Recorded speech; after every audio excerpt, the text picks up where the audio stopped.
Fala pessoal, bem-vindos. Eu sou Eduardo Sato e você está no Papo Exato. Isso aí, agora este canal tem um nome por sugestão de alguns amigos do Twitter e me contem aí o que vocês acharam desse nome e se tá legal ou não. Mas de qualquer jeito, vamos pro assunto do dia. E o assunto do dia é Fórmula de Bhaskara. Ah. É isso aí, gente. Vamos falar então da famosa fórmula de Bhaskara, que quase todo mundo vê no ensino médio, na escola, né? Mas por algum motivo não mostram pra gente por que essa fórmula funciona. O que eu acho muito estranho, porque não é tão difícil entender por que ela funciona, né? Demanda um pouquinho de exercício, mas não é nada do outro mundo, né? E eu quero mostrar isso pra vocês hoje. Então hoje eu vou mostrar 3 maneiras diferentes de você conseguir demonstrar a fórmula de Bhaskara. E a primeira delas vai ser uma maneira que eu vou chamar de mais intuitiva. Ela não vai valer para todos os casos, mas eu acho que ela é a mais legal de ver porque ela tem uma visão geométrica, então você consegue visualizar essa interpretação. Vamos lá. Passando aqui para minha luzinha. E é isso aí. Bom, sempre que a gente está falando de fórmula de Bhaskara, a gente está pensando em como resolver uma equação de segundo grau, né? E uma equação de segundo grau, se vocês lembrarem, tem este formato. Opa, eu tava com a borracha. Ax² mais bx mais c é igual a zero. E basicamente a gente quer saber quais são os possíveis valores de x para que essa fórmula esteja correta, né? Uma maneira de simplificar a nossa vida aqui é dividir tudo por A, tá? A gente costuma fazer isso bastante e eu vou fazer nesse caso aqui também, tá? Então, dividindo tudo por A, eu vou ter x² mais b sobre a x mais c sobre a. E a ideia aqui é a seguinte, eu vou querer transformar essa expressão aqui como se fosse uma fórmula para calcular áreas. E você já vai ver por quê, né? Mas para fazer isso, eu vou fazer o seguinte, eu vou isolar tudo que tem x de um lado da equação e tudo que não tem x do outro lado, certo? Então eu vou ter o seguinte, x² mais b sobre a x é igual a menos c sobre a. Beleza, o que eu quero dizer quando eu quero interpretar essa fórmula como se fosse algo para calcular áreas? Olha esse primeiro termo aqui. Esse primeiro termo aqui, x², se você pensar em um quadrado de lado x, a área dele é x², certo? Eu posso interpretar esse segundo termo aqui também como se fosse uma área de um retângulo, por exemplo. Então, se eu tiver um retângulo que um lado é x e um outro lado é b sobre a, isso daqui também seria uma fórmula de área, né? E se essas duas somas aqui estão dando menos c sobre a, significa que a área do quadrado de lado x e a área do retângulo que tem lados b sobre a e x é igual a menos c sobre a. Como eu falei para você, essa demonstração aqui vai ser um pouco restrita, ela não vai valer para todos os valores. Por exemplo, para esse caso aqui valer, vocês veem aqui que tem um sinal de menos e tem um c sobre a aqui. Eu tenho que fazer uma restrição aqui que esse menos c sobre a vai sempre ser positivo. Senão a gente não consegue interpretar isso daqui como se fosse uma área, né? Então vamos lá. Vamos apagar esses espaços intermediários aqui.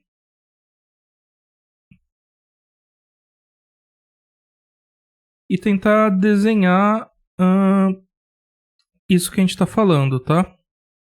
Então vamos lá. Primeiro eu quero ter um quadrado de lado x. Então eu vou falar que isso daqui tem med x. E aqui também med x.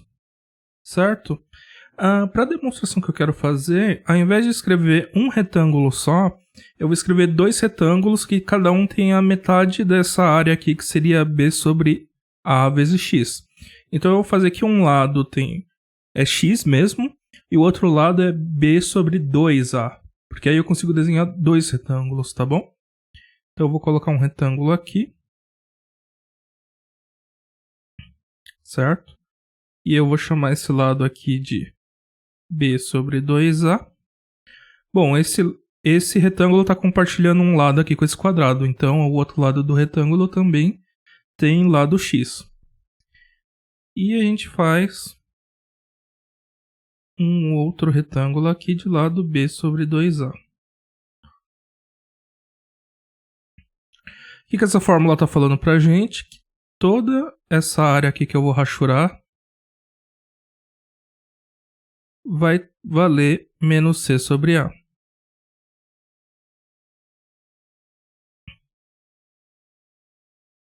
Então vamos escrever isso aqui. Igual menos c sobre a. Legal, a gente já fez a interpretação, eu não preciso mais dessa forma. Vamos apagar isso aqui.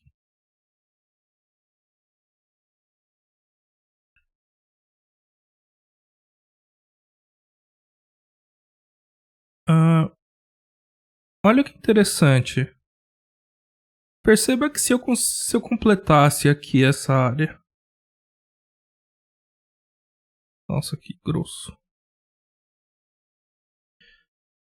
Com esse quadradinho aqui, eu poderia calcular essa área toda aqui como se fosse a área do quadrado grande, concorda comigo? Bom, e quais vão ser os lados desse quadrado menor? Bom, tem o mesmo lado aqui, então b sobre 2a. E aqui b sobre 2a também. Então a área desse quadradinho azul, que eu rachurei de azul, é b sobre 2a ao quadrado, que é igual a b ao quadrado sobre 4a ao quadrado. Olha que interessante. Como eu falei para vocês, agora essa área inteira aqui é a área do quadrado grande, que tem lado x mais b sobre 2a. Então, a área lá é x mais b sobre 2a ao quadrado. E calculando parcialmente, eu tenho que é a área rachurada em preto, menos c sobre a, mais a área rachurada em azul, b ao quadrado sobre 4a ao quadrado. Ou se eu quiser somar essas duas frações aqui, eu posso achar o denominador comum, que é 4 sobre a ao quadrado, e fazer essa soma, né? Então, opa, vai ficar b ao quadrado menos, e aí esse c vai ficar 4ac. Legal. Agora, para resolver essa equação aqui, bom, é esse valor aqui ao quadrado que dá esse valor aqui. Se eu tirar a raiz, eu acho uma das expressões, mas eu também posso ter o valor negativo, porque quando eu quadro um número, dá o módulo ao quadrado, né? Então eu posso escrever isso aqui, que x mais b sobre 2a é igual, mais ou menos, raiz de, b ao quadrado menos 4ac sobre 4a ao quadrado. Perceba que o denominador dessa expressão é fácil tirar o quadrado dele, porque a gente acabou de calcular o quadrado dele aqui, né? Então eu posso reescrever isso aqui como mais ou menos raiz de b ao quadrado menos 4a... Nossa, tá travando. 4ac sobre 2a. Legal. Deixa eu apagar esse espaço intermediário para a gente ter um pouco de espaço aqui.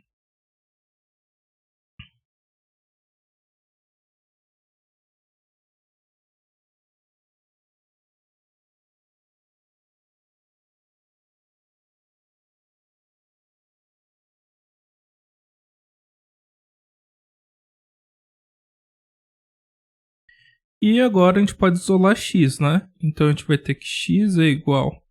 Joga esse b sobre 2a do outro lado, menos b sobre 2a, mais ou menos, mas perceba que aqui tem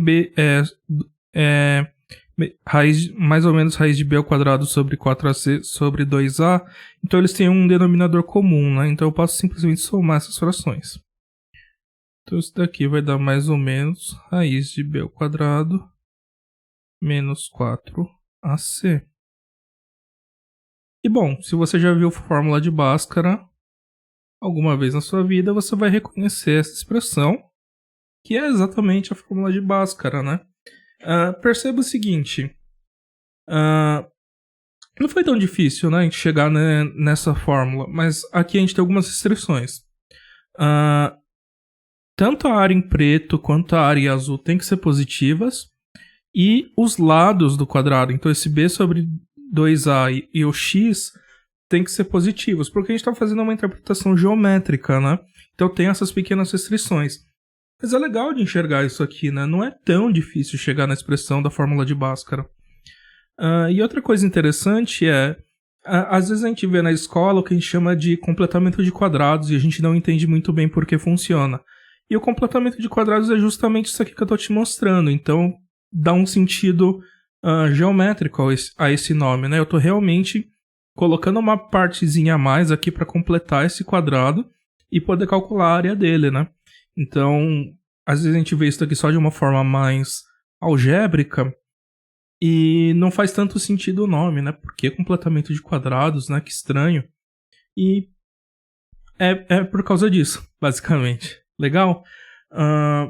Vamos então agora fazer uma segunda demonstração. Essa segunda demonstração é mais rigorosa no sentido que ela tem uma abrangência maior. Ela não vai ter as restrições aqui de valores positivos, como essa primeira demonstração que eu fiz de forma geométrica, mais para vocês entenderem. Só que quando você vê ela direto, eu acho que ela não explica muita coisa para você. Ela só mostra que a fórmula de Bhaskara está correta, mas ela não te dá nenhuma intuição sobre o que está acontecendo, tá? Então, vou limpar aqui a tela e vamos para o nosso segundo método de mostrar a fórmula de Bhaskara. Então vamos voltar lá para a nossa expressão, que é x ao quadrado mais b sobre ax mais c sobre a, que é igual a zero. E aí, essa demonstração aqui vai ser mais algébrica, tá? E para a gente fazer essa demonstração, vocês vão ter que lembrar como se faz o quadrado de um binômio, né? Então vocês já devem ter visto alguma coisa desse tipo aqui, ó. Alfa mais beta ao quadrado. O que ele é? É alfa mais beta vezes alfa mais beta, certo? Isso daqui, se você aplicar a distributiva aqui, você vai chegar que é alfa ao quadrado mais 2 alfa beta mais beta ao quadrado. Olha que interessante. Vamos olhar aqui para a nossa equação de segundo grau. Olha esses dois primeiros termos. Esse x ao quadrado aqui é muito parecido com esse termo aqui, né? Alfa ao quadrado. E aí você tem um outro termo aqui que aparece x uma vez. E aí você teria que, para esse segundo termo aqui do quadrado do binômio ser igual a esse segundo termo aqui, o 2 alfa... Desculpa, o alfa é x, né? Então o 2 beta teria que ser igual a b sobre a. Ou o beta é igual a b sobre 2a. Certo? E a gente não tem o termo beta ao quadrado nessa expressão aqui, certo? Então o que a gente vai fazer? A gente vai somar e subtrair esse valor de beta que a gente achou. E dessa forma a gente não altera a equação, porque na verdade a gente está somando um valor nulo. Mas a gente vai conseguir fatorar a expressão. Dá uma olhada. Então vamos apagar isso aqui, que era só para a gente lembrar.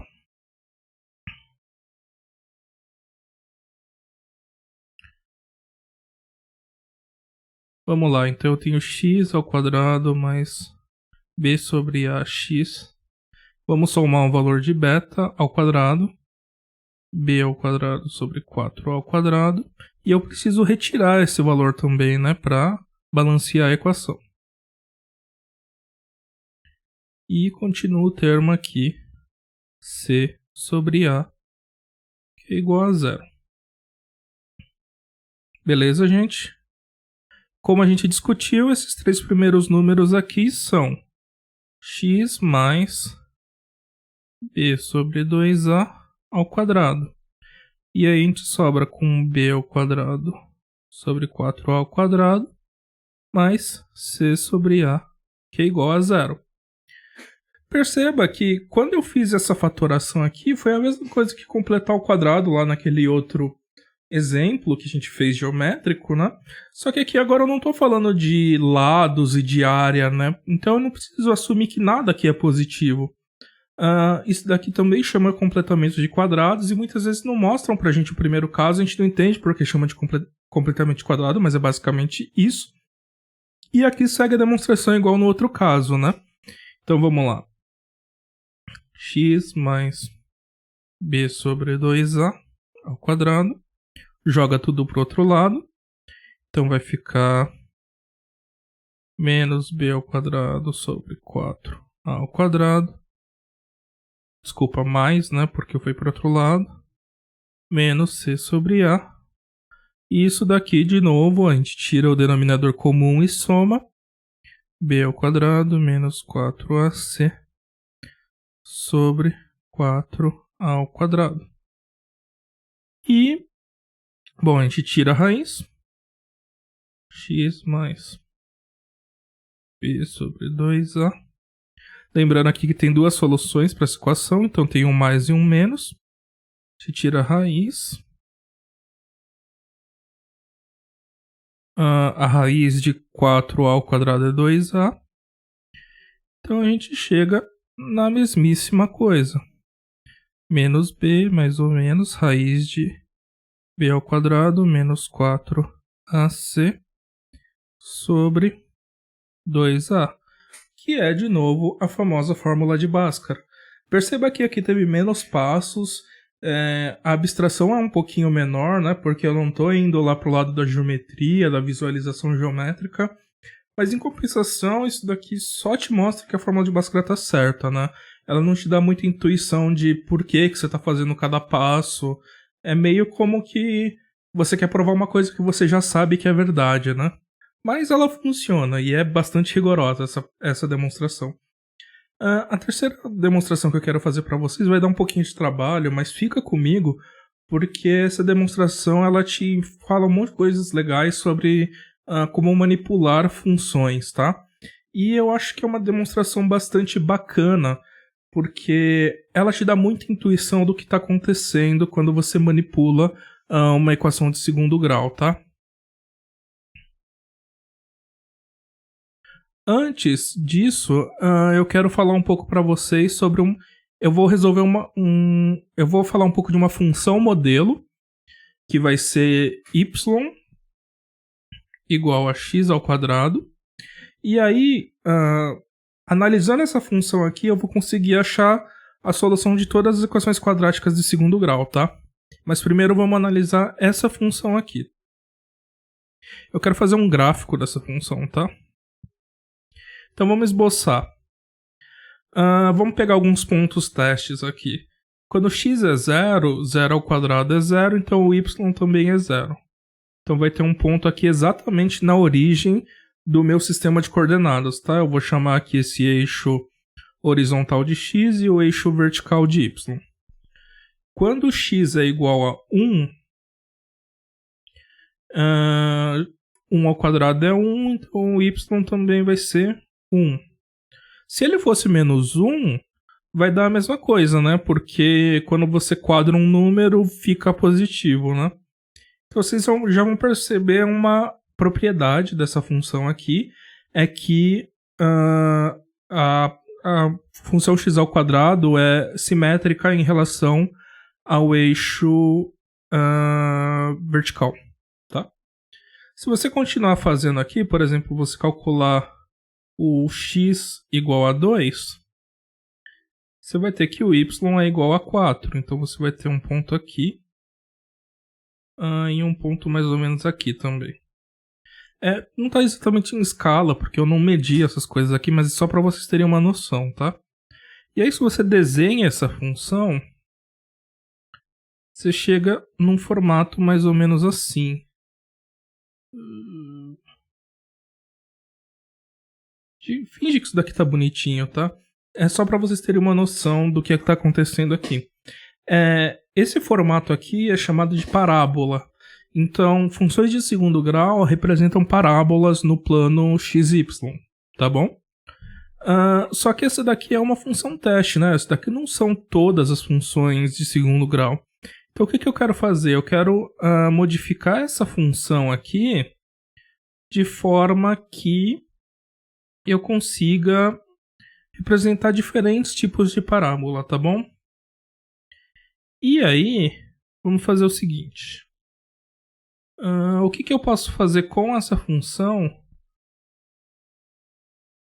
para alterar ela? Então, a gente tem aqui y é igual a x ao quadrado. E uma coisa que eu posso fazer é substituir o x por um x mais delta x, tá certo? E por que eu estou fazendo isso daqui? Porque assim eu consigo modificar a minha função, tá? E o que vai acontecer quando eu fizer isso? Imagina, por exemplo, que esse delta x aqui vale 1. Então, quando o x for 2 aqui, na minha nova função, que vai ser y é igual a x mais delta x ao quadrado, o valor de y vai ter o mesmo valor quando ele for um número antes, né? Então, quando o x aqui é igual a 1, que vai dar o y é igual a 2 ao quadrado, que é 4, aqui é 2, né? E assim sucessivamente. O que a gente está fazendo de fato é o que a gente chama de transladar a função. Então, se esse Δx aqui fosse menos 1, a gente está fazendo o seguinte. Ao invés de agora ela estar centrada aqui na origem, ela está centrada em x é igual a menos 1. Tá certo? Então, quanto maior o valor aqui que você coloca de Δx, mais você está deslocando a sua parábola para a esquerda. Entendeu? Isso daqui já é uma maneira de você transformar essa parábola, tá? Mas, na verdade, isso daqui vale para qualquer função y de x, tá? Qualquer função que você somar algum valor ali, trocar o x por um x mais Δx, o que você vai fazer é transladar a função para a esquerda ou para a direita se os números forem negativos, tá? E a gente pode fazer a mesma coisa trocando o y por um y mais delta y, tá certo? E se a gente fizer isso, você pode imaginar de novo que esse y aqui é 1. O que você vai fazer é transladar essa função de novo, mas agora ao invés de transladar em relação ao eixo vertical, você está transladando em relação ao eixo horizontal. Tá legal? E você pode fazer isso daqui também de novo para qualquer função, não só parábolas. E quando você modifica o y dessa forma, o que você está fazendo é transladar em relação ao eixo horizontal para baixo se os valores forem positivos e para cima se os números forem negativos. Legal, esses dois tipos de transformação aqui valem para qualquer função. Agora só que é o seguinte, a gente está analisando a seguinte função no caso geral, né? Y é igual a x² mais bx mais c. Eu já coloquei aqui, ó, um grau de liberdade, que é esse Δx aqui, que vai transladar para a esquerda ou para a direita, e um outro grau de liberdade aqui, Δy, que translada para cima ou para baixo. Se você perceber, essa função mais geral aqui tem 3 graus de liberdade, que é A, B e C. Então, de jeito nenhum eu vou conseguir levar essa função y igual a x² em qualquer função de segundo grau, fazendo só 2 transformações. Eu preciso de uma outra terceira transformação para que eu dê conta desses 3 valores aqui que são independentes. Então eu vou definir uma outra transformação aqui. E nesse caso, eu vou definir uma transformação aqui que agora só vai valer para o caso de parábolas, tá? Que é o seguinte, eu vou fazer y ir para alfa y, tá certo? E o que isso daqui vai fazer? Bom, imagina aqui, pro nosso caso, o alfa vale 1, né? Nesse caso aqui. Se eu trocar o valor de alfa, o que eu tô fazendo? Eu tô fazendo com que, por exemplo, se eu tivesse, sei lá, 2y é igual a x ao quadrado, na verdade eu tô tendo... Aqui eu vou colocar um y' para diferenciar desse y aqui que a gente tem da nossa função original. A gente teria x ao quadrado sobre 2. Então o que eu tô fazendo? Eu tô diminuindo quão rápido isso cresce, mas só que de uma maneira meio que linear, né? Então o que eu tô fazendo de verdade com essa expressão aqui, quando eu coloco um valor de alfa aqui, é alterar quão aberta a minha parábola é. Então, se eu coloco valores maiores do que 1, eu vou começar a abrir essa parábola. Se eu jogar lá no infinito, não tem função, né? Mas se eu jogar um valor muito grande, significa que o x, que o alfa vai ser muito pequeno em relação a x, né? Então ele vai ser quase como que uma reta aqui na horizontal.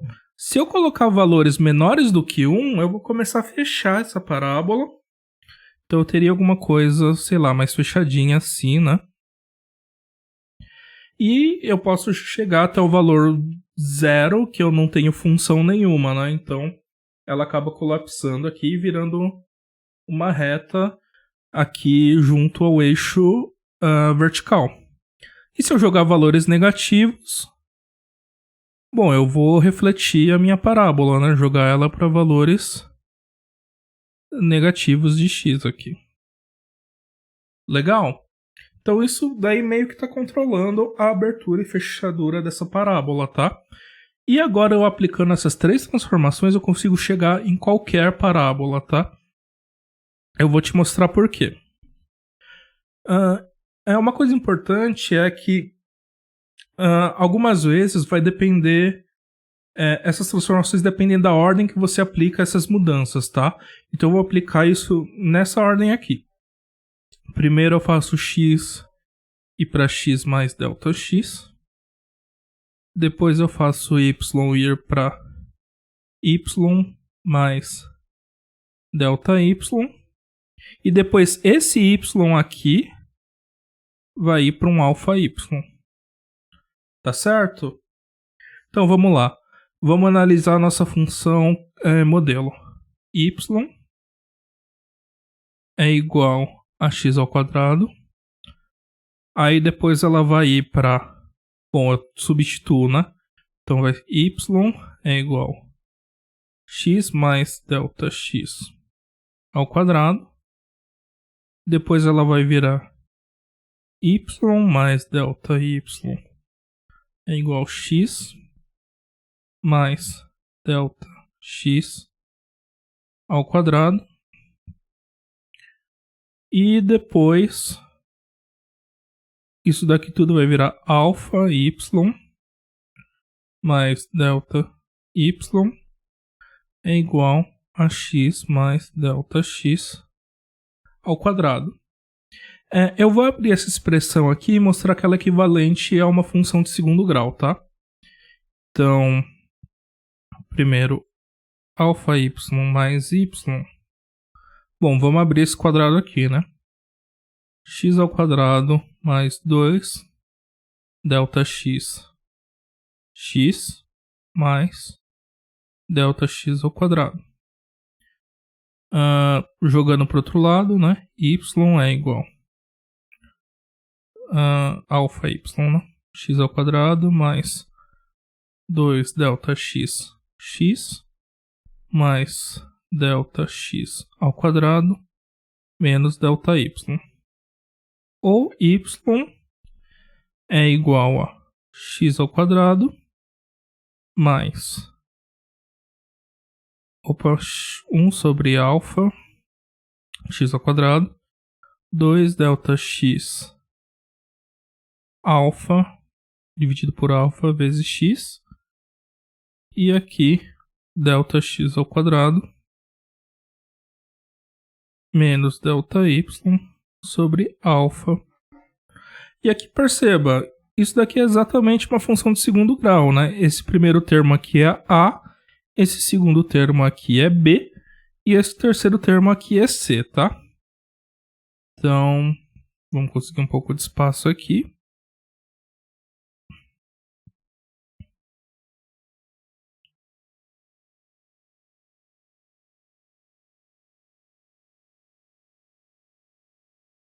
Então, a gente tem o seguinte. A é igual a 1 sobre alfa, o que significa que alfa é igual a 1 sobre A. B é igual a 2 delta x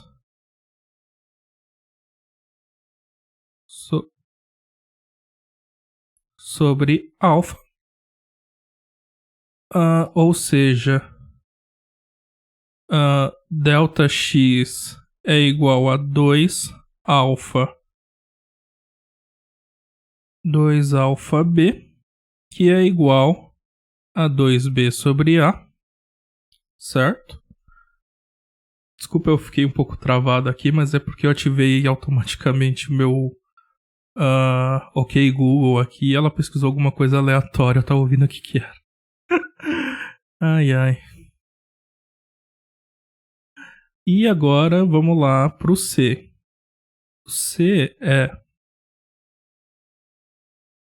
delta x menos delta y sobre alfa, que implica, vamos lá, delta y é igual a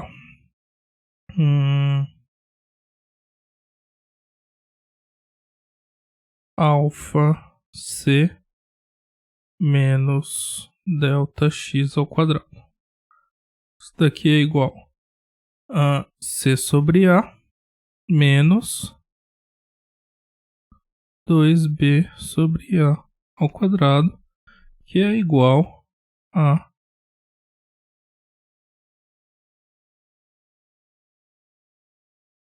opa, tem algo errado aqui. Ali, achei. Daqui era... Eu errei, né, gente? Aqui era 1 sobre 2. Então, isso daqui é b sobre 2a.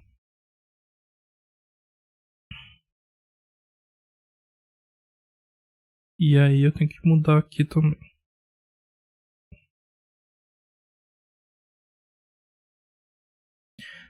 Esse valor aqui a gente calculou já 2 vezes nesse vídeo, né? Então vamos colocar o resultado direto aqui, que é b ao quadrado menos 4ac sobre 4a ao quadrado.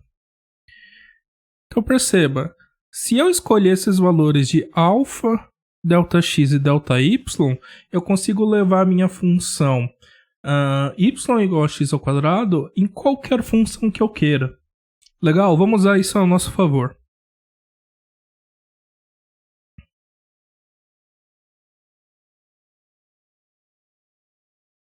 Olha que interessante, a minha função inicial era essa daqui. E depois de 3 transformações, eu levo ela na função que eu queira, por exemplo, sei lá, uma parábola aqui. Certo? Se eu achar uma função que depois de todas essas transformações, ela vire essa reta aqui, é y igual a 0, e eu conseguir colocar ela aqui, então eu consigo comparar essas duas funções, resolver essa função teste e levar a minha solução para qualquer parábola. Tá complicado? Calma. Vamos fazer o seguinte. Considera que eu tenho uma nova função aqui, que é y igual a uma constante. Mas eu não vou escolher qualquer valor não, tá? Eu vou escolher o seguinte valor. Y é igual a delta y. Tá certo? Por que y é igual a delta y? olha o seguinte. Eu tenho a função y igual a delta y, certo? E aí eu vou aplicar as minhas transformações lá, lembra? Que é... Bom, primeiro eu levo x para x mais delta x, só que não tem x aqui, então não acontece nada. Depois eu levo esse y aqui para y mais delta y. Então y mais delta y é igual a delta y. Ou seja, eu levei essa função aqui em y é igual a 0, tá certo? E depois a terceira transformação qual que era? Era y vai para alfa y. Então alfa y é igual a 0 ou y é igual a 0. Então essa função continua sendo y igual a 0 depois das minhas três transformações, certo? Então se eu achar esses pontos aqui, ó, que são onde as duas funções se encontram, e aí eu faço a transformação desses pontos, essas três transformações, né, x, y e y de novo, eu vou chegar nas raízes da minha função, porque do jeito que eu estou transformando elas, a parábola teste aqui, que é y igual a x ao quadrado, vai para a parábola que você quer, e a reta y igual a delta y vai para y igual a 0, que é basicamente tirar a raiz dessa função, né? Quando a gente tira a raiz da função, a gente está falando os pontos de x em que y vale 0, né? Legal. E uma coisa que a gente vai perceber é que é muito fácil resolver essa função teste aqui. Basicamente está falando assim, que uma função y1 é x ao quadrado e uma função 2 aqui é igual a delta x. Certo? Eu quero achar onde essas funções se encontram. Eu faço y1 é igual a y2, que é igual a que x ao quadrado é igual... Opa, desculpa. Aqui é delta y, né? Porque eu coloquei delta y aqui. Mais ou menos raiz de delta y. Legal? Só que essas transformações aqui...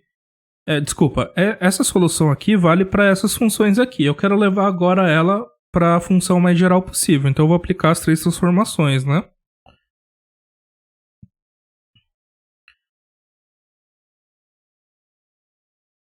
Opa, aqui não é x quadrado, aqui é x porque eu já tirei raiz, né? Primeiro, eu tenho x mais ou menos raiz de y. Primeira transformação que a gente estava fazendo é levar x em x mais delta x.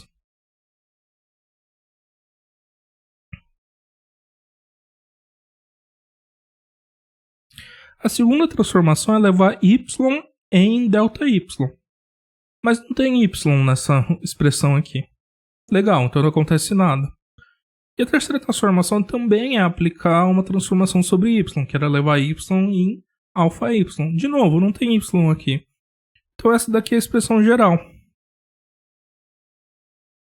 Tá certo? O que eu tô querendo dizer com isso? Que as raízes de qualquer polinômio de segundo grau, ou seja, de qualquer função quadrática, são essas daqui, que é x é igual a menos delta x mais ou menos raiz de delta y. Vamos ver se isso daqui deu certo. Vamos substituir o delta x e delta y que a gente tinha achado. Então o delta x é menos b sobre 2a. E o y é isso daqui, b ao quadrado menos 4ac dividido por 4 ao quadrado. Mas aí você tem que tirar a raiz aqui. Então vai ficar mais ou menos raiz de b sobre b ao quadrado menos 4ac E aqui a raiz de 4a ao quadrado, que é a 2a. Então, de novo, a gente chegou na famosíssima fórmula de Bhaskara, como queríamos demonstrar. Então, 3 formas diferentes da gente entender por que a fórmula de Bhaskara funciona. Uma pensando de uma forma mais geométrica, né, ali colocando uma interpretação de áreas e comprimentos. A segunda de forma totalmente algébrica, a gente não colocou nenhuma interpretação naquela conta, é só fazendo uma manipulaçãozinha e chegou nesse resultado, né? E a terceira foi dessa forma que a gente fez aqui, analisando uma função teste e manipulando ela até chegar nas funções que a gente queria, resolvendo ela, resolvendo a nossa equação com a função teste e depois transformando a solução para o espaço de soluções que a gente queria, né? Então, super interessante. Obviamente, os 3 dão o mesmo resultado, tem que dar o mesmo resultado, se ele vale para todos os casos, né? E é isso. Será que vocês gostaram mais de uma dessas interpretações do que das outras? Vocês acharam legal isso daqui? Comentem aí, me deem um feedback se vocês estão achando legal. E é isso, gente. Qualquer dúvida, entre em contato comigo aqui no próprio canal do YouTube, aqui no Papo Exato, ou nas minhas redes sociais que estão aqui. Beleza? Fui!